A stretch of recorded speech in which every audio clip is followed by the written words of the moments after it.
Бустер трети дози од вакцините против COVID-19 ќе им бидат понудени на сите луѓе над 18 години во Велика Британија до крајот на овој месец, потврди британскиот премиер Борис Џонсон, прогласувајќи вонредна состојба во државата заради присуството на омикрон варијантата на коронавирусот.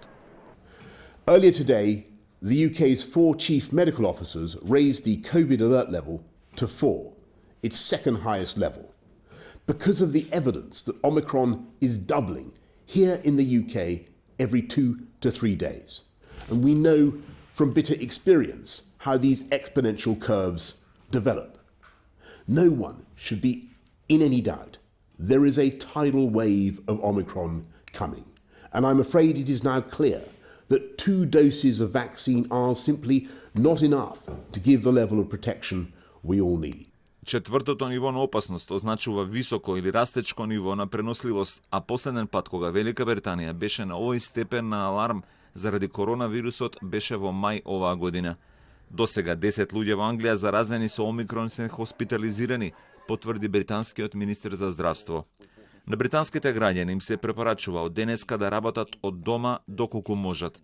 Сите британци од 18 и повеќе години имаат право да се бустираат доколку поминале најмалку 3 месеци од втората примена доза на вакцината. At this point, our scientists cannot say that Omicron is less severe.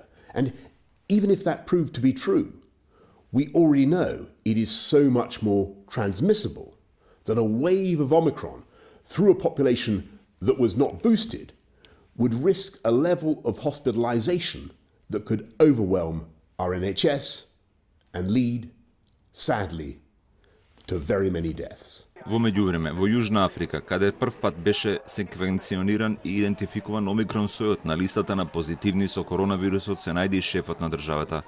Јужноафриканскиот претседател Кирил Рамафоса добива третман за благи симптоми COVID-19, откако вчера не се почувствувал добро и имал позитивен тест. 69-годишниот Рамафоса е целосно вакциниран и се изолирал во Кейптаун, а за сега нема детали дали бил заразен токму со омикрон варијантата.